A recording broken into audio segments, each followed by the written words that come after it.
Tingnan naman yung dalawang kontrabidang sips. Mula nang binigay itong lupaing ito ni Tatay Rene sa amin, ganyan na yung trato niyo sa amin. Sip-sip ka kasi! Binilog mo ang ulo ng matanda para maging sa'yo itong lupain na to. Bayo ka! Tulungan niyo kami! Ang tatay mo, Oscar! Ang tatay mo nadulas! Ano nangyari? Nasaan? Nakita ko yun dyan.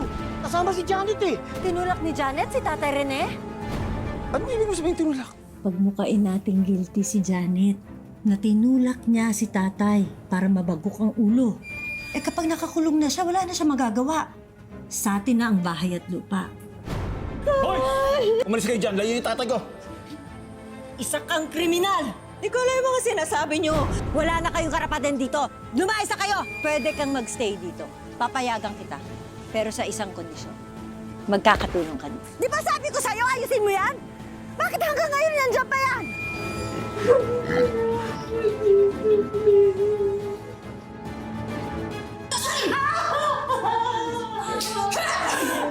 Huwag kang mag-alala. Kasi malapit na akong makalaya, anak. Malapit na.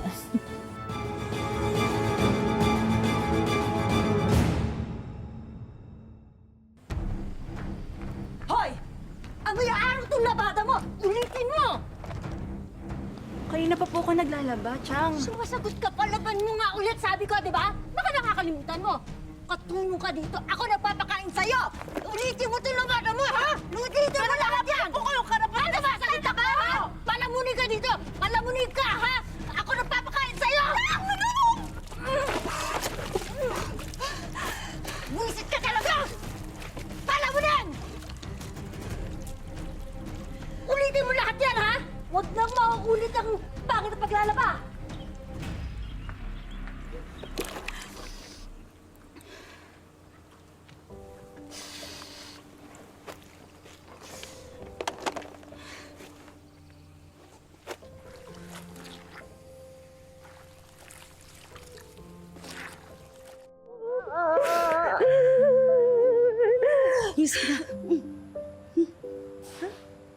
Si Grace, nasaan? Ba't di mo kasama si Grace? Hindi siya makalabas ng bahay ni Tina eh. Bantay sarado siya doon. Mare, kunin mo na ang anak mo. Lusahip na Tina na yun. Awang-awa na ako sa kanya eh. Dami nating mga baboy, ano? Siguro malaki na ang kita natin ngayong taong ito. Kaya sa susunod na taon, magdadagdag na tayo ng koral. Talaga? Ay! Ano?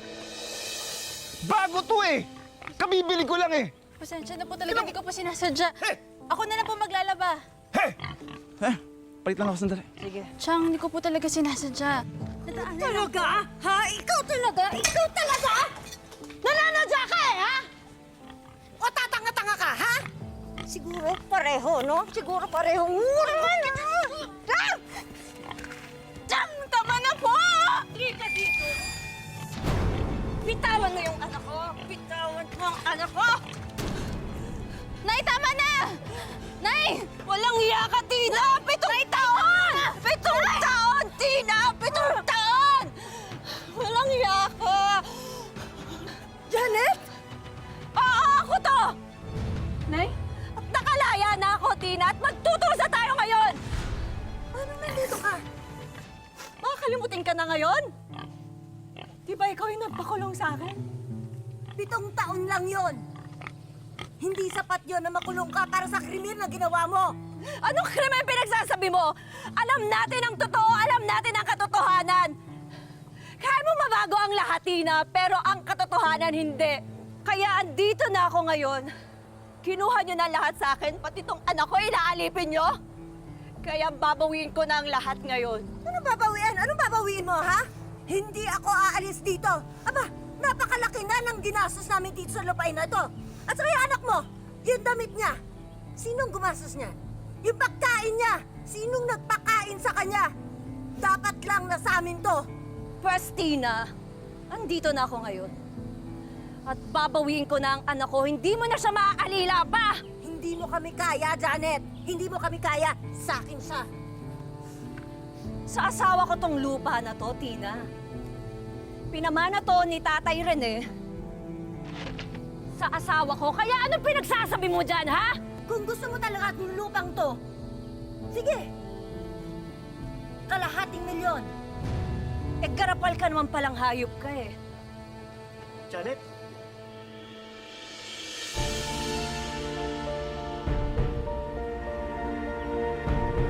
Mga hindi kayo makatarungan? Kami pa ang magbabayad? Mga wala kayong karapatan sa lupaing ito. Mga hayop kayo! Umalis kayo dito! Layas! Layas! Mga anak kayo ni Satanas! Wala kayong karapatan dito! Alas! Alas dito! Alas! Wala kayong karapatan dito! Umalis kayo! Alas!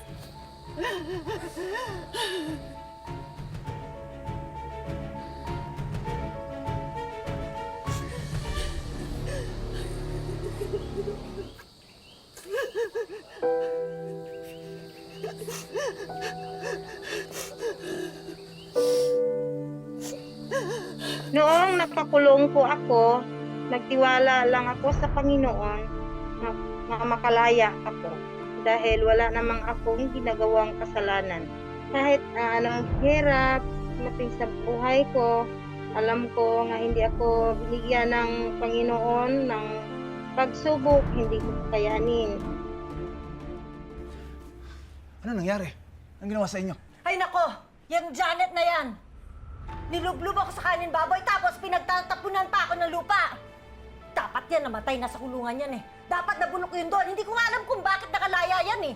Eh, paano ngayon yan? Paano kung tsak na babawiin niya na yung lupa? Eh, paano kung ungkatin niya rin yung nangyari kay Kuya Rene? Subukan niya! Hindi niya tayo kaya. Basta walang laglagan, ha? Kahit anong mangyari. Oo naman. Kung kaya ko siyang mapakulong noon, eh di lalo na ngayon. Kailangan gumawa tayo ng paraan. Kailangan sirain natin ulit yung babaeng yan.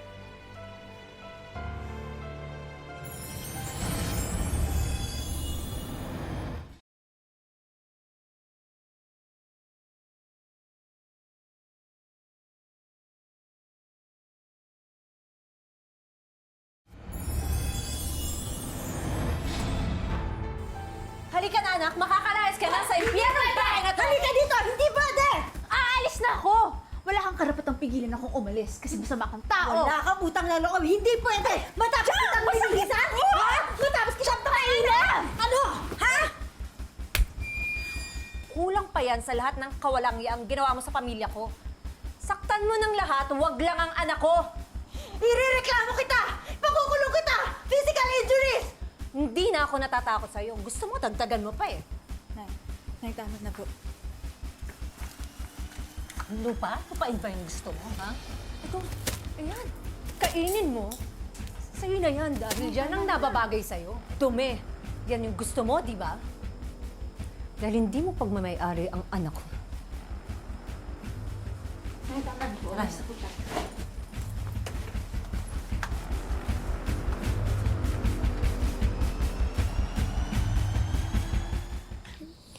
Miss po kita. Miss din kita, anak. Mare, oh. Yan. Naku, Mare, pagpasensya na itong kubo ko, ha? Gusto ko mampaayos to, eh. Kulang ako sa budget. Ano ka ba, Mare? Ako nga humihingi ng dispensa kasi kami pa yung nakikita na dito sa bahay mo. Wala yun, Mare. Alam mo, tumira muna kayo dito mag-ina, ha? Hanggat hindi pa kayo nakakabawi at saka hindi pa kayo nagkakaroon ng pagkakakitaan. Wala naman akong kasama dito. Mabuti ngayon nandito kayo. Ay, salamat, Mars. Salamat po. Mare, ano ba? Ngayon pa ba tayo mag-iiyakan? Kumain na lang kayo. Ubusin nyo to. Yan, ubusin yan. Nanda pa yan sa inyo.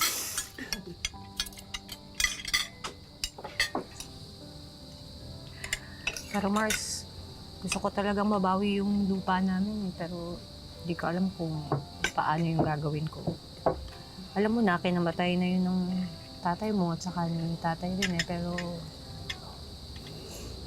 Nay, ang importante po, magkasama na tayo ngayon. Kaya pa natin bumangon sa buhay, Nay. Kakayanin po natin lahat ng to. Mare, tama si Grace. Kung ako sa'yo, huwag mong iniiyakan yung lupa. siguro magtitinda na nga lang ako ng gulay, no? Para naman kahit papano may pantustos kami ni Grace sa mga kakanin namin at saka sa pang-araw-araw namin gastusin. Tutulungan kita, Nay. Kaya natin to, di ba? Naman.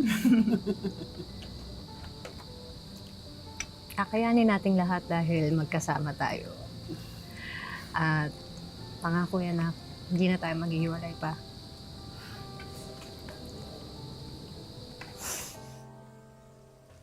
Salamat ah. Gulay! Gulay kayo dyan! Talong, pechay, kangkong, okra, gulay! Berto! Berto! Ano? Okay ka lang ba? Mag-ingat ka kasi sa susunod. Pakabait mo, Janet. Pakabuti ng puso mo. Ginawa ko lang naman yung tama, Berto. At saka, sana maniwala ka naman ngayon na wala talaga akong kinalaman sa pagkapatay ni Tatay Rene.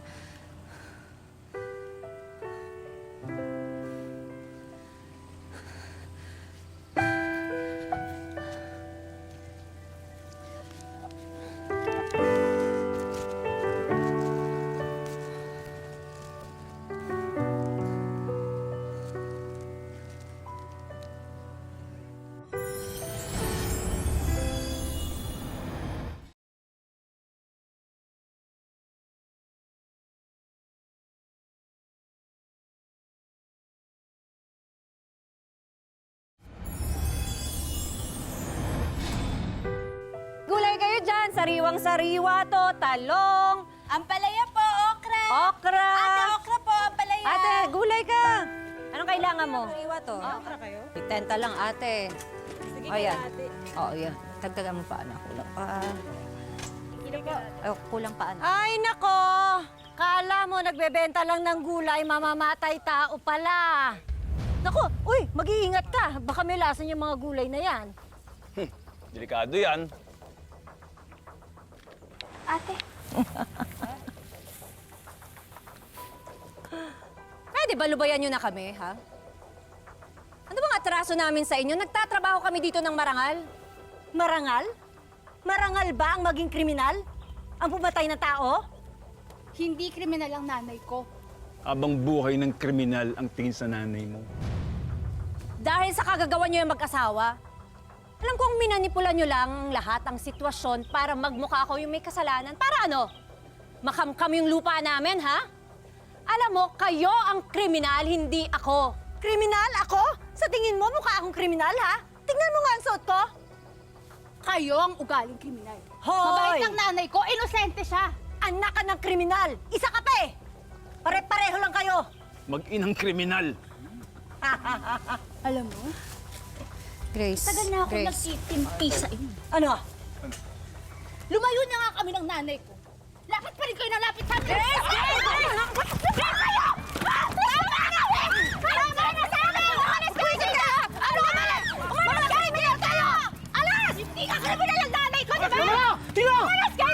Tama na! Tubayan niyo na sila, Janet. Bakit? Kami nga ang sinugod eh. Tapos kami aatras? Tumigil ka na sa pagsisinungaling mo. Sinungaling! Patong-patong na yung mali at pagsisinungaling niyo eh. Punong-puno na ako sa inyo. Berto! Damay ka rin dito, Carlos. Wala na kayong ginawa kundi magsinungaling at manggamit ng tao eh. Tumahimik ka! Sawa-sawa na ako sa inyo! Tumahimik ka! Hindi ka Sasabi mo, ha? sinungaling! Berto, Janet, patawarin mo ako. Inosente ka. Alam ko nadulasan si Kuya Rene at wala kang kasalanan. Tumahimik ka! Hindi totoo yan! nakita mo ang lahat? Nakita ko. Wala kang kasalanan. Berto, tulong! Tulong! Berto, tulungan! Tinangka mo pa nga siyang tulungan eh. Walang kasalanan! Hindi totoo yan! Sinungaling ka! Ano ka ba? Hindi ba kinitsapan niyo ako? Hindi na! Buko ka na! Ano buko? Buko ka na! Wala akong ginagawang masama, ha? Kaya! kayo! Papakulong ko kayo! Sige lang! Kayo ang kriminal! Alas! Alas!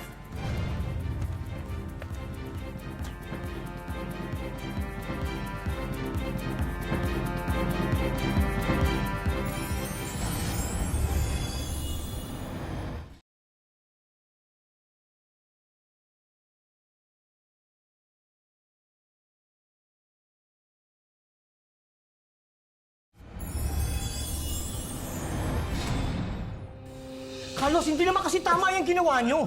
Berto, sandali. Hindi ka namin pinapunta dito para makipag-away, ha? Matakot kayo sa Diyos. Umami na kayo sa ginawa nyo kay Janet.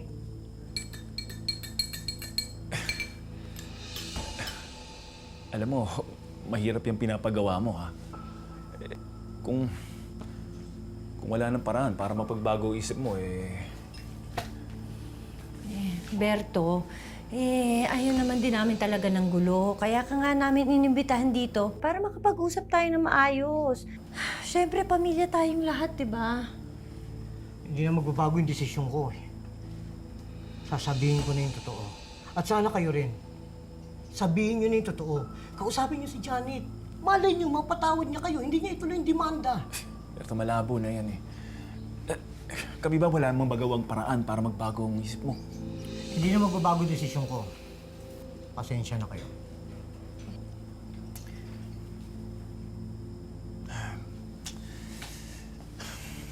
Sige. Kung nakapag-desisyon ka na naiintindihan namin. Kalma ka lang. Sige, inumin mo na yan.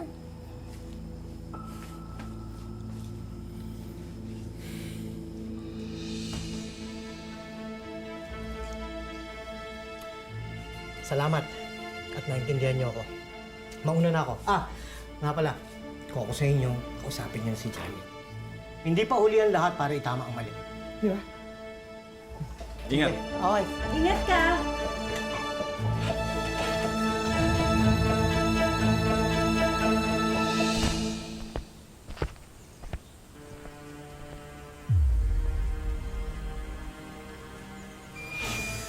Hindi na magbabago yung desisyon ko. Sasabihin ko na yung totoo. At sana kayo rin. Kalma ka lang. Sige, inumin mo na yan. Salamat. At naintindihan niyo ako. Mauna na ako. Ingat. Ingat ka!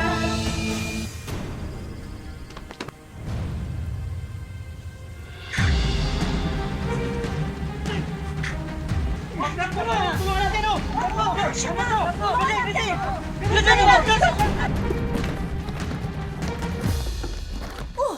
Ano nangyayari dito? Bakit nilagay yung pake? Tina, nalintikan tayo.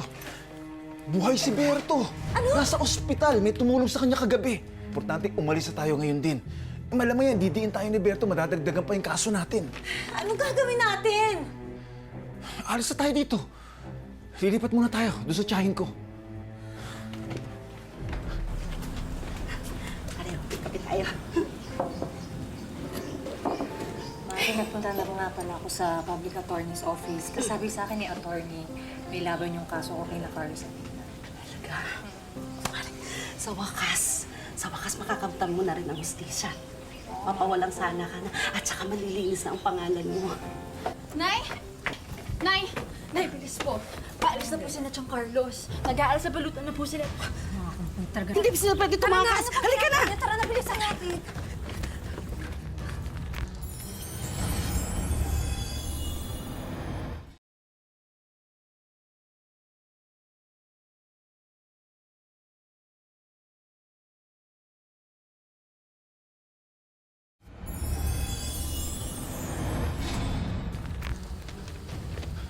Sakay, sakay!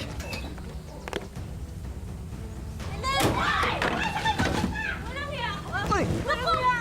Tumigil kayo! Hindi kayo pwede makataka sa batas pa itong batong mga kasalanan nyo! Hindi ko kaya! Ipapakulong pa namin kayo! Hindi kayo makakulungan! Mga hayop kayo! Bawal kayo umalis! Anong ginagawa nyo, ha? Pumasok sa loob! Pumasok ka sa loob! Nay! Tumigil na kayo, ha? Papatulong ko talaga kayo! Subukan niyo, ha? Nangangalam, ha? Huwag kayo umalis! Papakulong pa namin kayo! Sama na! Buisit! Nay! Diyan! Bumalik kayo dito! Bumalik kayo! Papakulong pa namin kayo!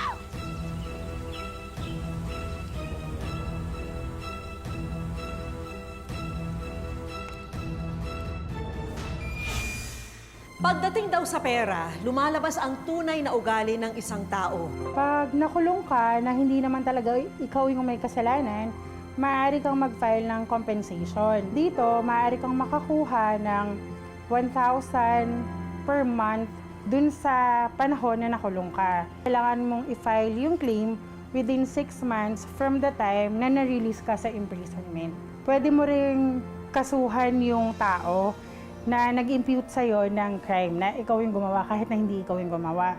Pwede kang mag-file ng perjury or false testimony under the revised penal code.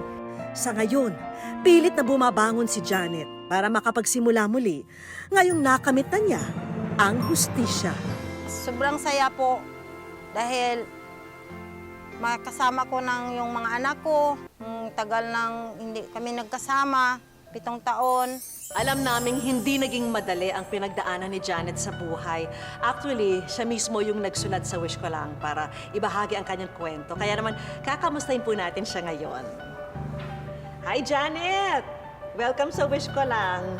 Naku, maraming salamat ha sa pag-share ng kwento mo sa aming programa. Ano, kamusta ka na ngayon? Sa ngayon po, okay naman po ako ngayon dahil nandito na ako sa labas. Grabe yung hirap na nalampasan mo, Janet. Mabuti kasama mo ngayon yung mga mahal mo sa buhay, di ba? Paano ka bumabawi ngayon sa mga panahon na nawala sa inyo? Hangad ko na lang po sa Panginoon para sa pamilya po. Nako, hanga talaga ako sa dedication mo at tibay ng loob. Hindi ka talaga sumuko sa mga pagsubok, di ba, Janet? Maraming salamat po, Miss Vicky Morales. Siyempre, dahil gusto ka naming tulungan sa pagsisimula mo muli, may mga inihanda kaming sorpresa para sa iyo, Janet.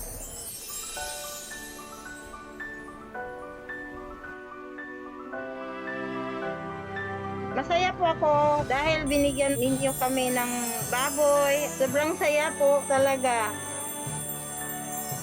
At para sa suportang ibinibigay naman ng komunidad ngayon kay Janet, handog ng Wish Ko Lang ang isang munting salo-salo para sa kanilang barangay.